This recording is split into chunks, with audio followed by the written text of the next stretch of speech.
सबसे पहले आप लोगों को बधाई देना चाहता हूं। 10 साल, 1 साल नहीं, 2 साल नहीं, 3 साल नहीं, 4 साल नहीं, 10 साल दक्षिणी दिल्ली के लोगों ने भारतीय जनता पार्टी के उम्मीदवार किसको सांसद जिताया था 10 साल? क्या नाम था उनका? रमेश बिधूड़े जी को 10 साल दक्षिणी दिल्ली के लोगों ने सांसद बना करके, भाजपा का सांसद जिता करके भेजा था या नहीं भेजा था? लेकिन मैं आपको बधाई देना चाहता हूं, जिस दिन से ये पता चला भारतीय जनता पार्टी के नेताओं को, इंडिया गठबंधन की तरफ से, अरविंद केजरीवाल की तरफ से सही राम दक्षिणी दिल्ली से लड़ने जा रहे हैं, भाजपा वालों को हिम्मत नहीं हुई, रमेश बिधूड़ी को यहां से विदा कर दिया, चुनाव से पहले ही टिकट काट दिया या नहीं काटा? पीछे वालों की आवाज नहीं आ रही, काटा कि नहीं काटा? क्यों काटा? क्योंकि 10 साल काम नहीं किया तो भाजपा को पता था ये तो काम करने वाला सही राम पहलवान मैदान में आ गया, ऐसा पहलवान आया है। अरे एक तरफ सही राम जैसा काम करने वाला पहलवान और दूसरे तरफ 10 साल का निकम्मा पहलवान। भाजपाइयों को लग गया सही राम ऐसा दाव मारेगा कि सामने वाला चारों खाने चुप हो जाए। उन्होंने पहले ही हार स्वीकार कर ले और टिकट क्या किया?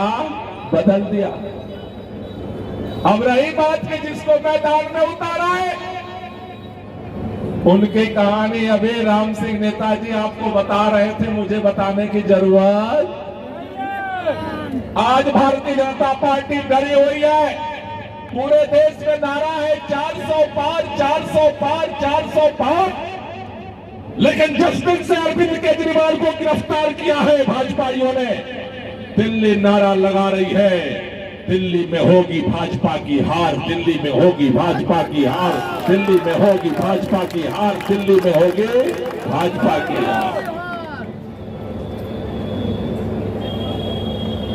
साथियों, पूरे देश के अंदर आप सब जानते हो, पूरे देश के अंदर ये भारतीय जनता पार्टी की सरकार हमारे लिए काम तो कुछ नहीं करती है, एक ही काम करती है, पूरे दिल्ली के अंदर चुन चुन के जहां भी यूपी बिहार के लोग आकर के रहते हैं, अपनी दिन भर की मेहनत मजदूरी से अपने बच्चों का पेट पालते हैं, अपनी जिंदगी चलाते हैं, एक एक करके किसी का झोपड़ी तोड़ती है, किसी का आशियाना तोड़ती है, किसी का घर तोड़ती है, एक ही काम है। बात केवल झोपड़ी झोपड़ी की नहीं है, हमारे पास जो संविधान ने हमें वोट का अधिकार दिया है, आरक्षण का अधिकार दिया है, जीने और मान सम्मान का अधिकार दिया है, भारतीय जनता पार्टी आज उस संविधान को बदलना चाहती है। सरकार बनाने के लिए 400 सीट नहीं चाहिए, 272 सीट में सरकार बन जाती है। लेकिन भाजपा के नेता घूम घूम कर रहे हैं, इस बार 400 सीट लाएंगे और 4 जून के बाद भारत का संविधान बदलने जाएंगे। भारत का संविधान बदल गया तो ये देश नहीं बचेगा। आप में से कितने लोग चाहते हो कि भारत का संविधान बचना चाहिए? जरा एक बार हाथ ऊपर कर दो। भारत का संविधान अगर बचाना है, भारत में लोकतंत्र को बचाना है, तानाशाही को हटाना है, तो हर मां भारती के बेटे बेटी को इस देश को बचाने के लिए खड़ा होना